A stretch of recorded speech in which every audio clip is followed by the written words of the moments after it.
Soy Fernando Savater, escritor, he sido profesor de filosofía durante casi 30 y muchos años y bueno, ya estoy jubilado, pero sigo escribiendo y sigo colaborando en la prensa, publicando libros, novelas, etcétera.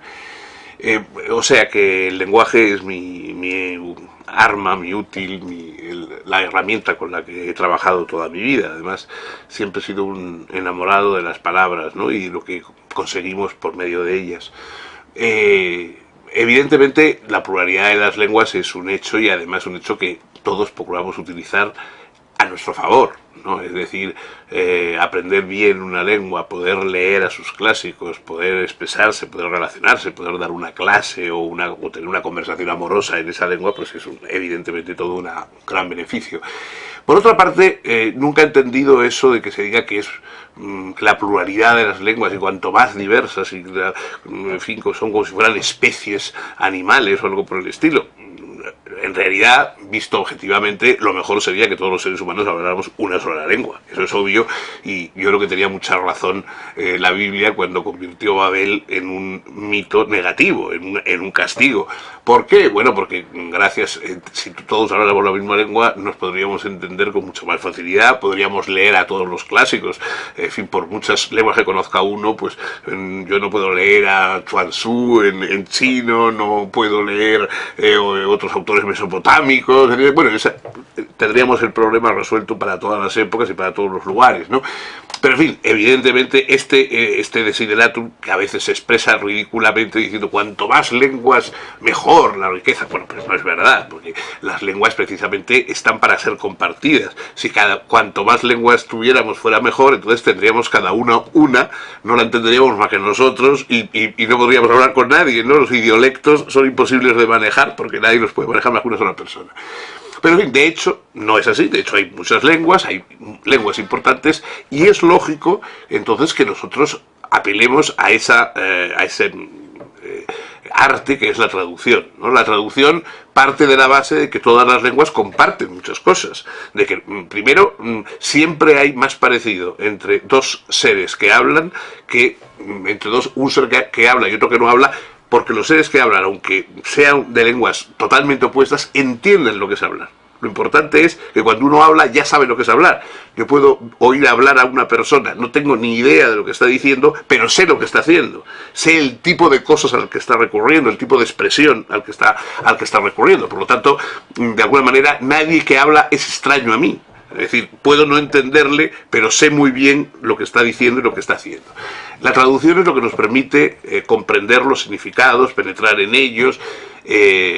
Por supuesto, probablemente siempre se pierden matices, pero se perderían mucho más si no tradujésemos. Esas personas que se empeñan en decir fulano es intraducible, tal autor es intraducible. Bueno, no hay nada intraducible. Es verdad que se pierden algunos matices, pero por otra parte, un escritor, un poeta, etcétera, lo que están transmitiendo no es sonidos verbales de su idioma, están transmitiendo sentido, están transmitiendo un palpitar humano que está servido por palabras, pero que no se reduce solamente a palabras. Entonces se pierden matices, pero se conserva lo importante que es el mensaje humano que nos está mandando la persona que habla, que escribe, que canta o lo que sea, ¿no?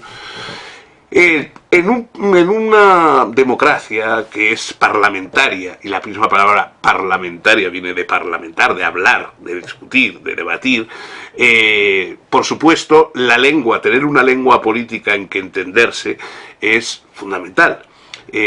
A veces hay algunos que creen que debería haber un Estado para cada lengua.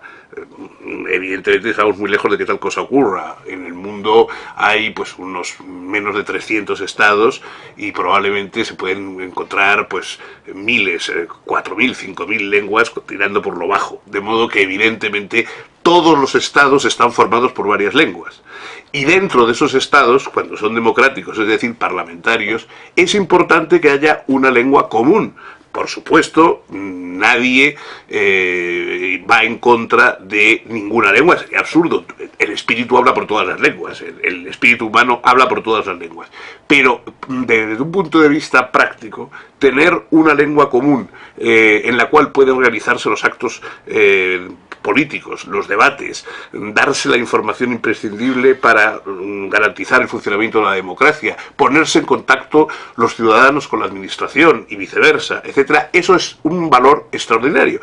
Entonces es patético el que en algunos países, como por ejemplo en España, en el que se respetan todas las lenguas, haya una especie de animadversión por parte de algunos nacionalistas y separatistas en contra de la lengua común, que es un beneficio para todos y que además en nuestro caso nos relaciona nada menos que con toda América Latina, con toda la riqueza y con toda la importancia que tiene América Latina. Durante la época del franquismo, efectivamente, se trataba de minimizar o de esconder o de perseguir las lenguas que hoy llamamos autonómicas, es decir, las otras lenguas oficiales españolas.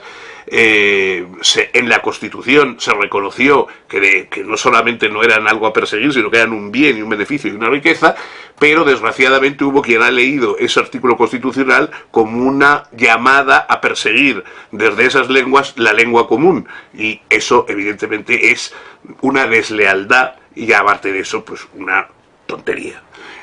Yo creo que, como resumen, podríamos decir que las lenguas tienen dos enemigos: quien las prohíbe y quien las impone. Nosotros hemos conocido enemigos que prohibían las lenguas, que las perseguían, por ejemplo en España pasado durante la época de la dictadura, pero luego conocemos otros que prohíben de otro modo y sobre todo que tratan de imponer su lengua. Las lenguas no tienen derechos, lo que tienen derechos son los hablantes de las lenguas. Cuando se dice se está atacando los derechos de tal o cual lengua, no.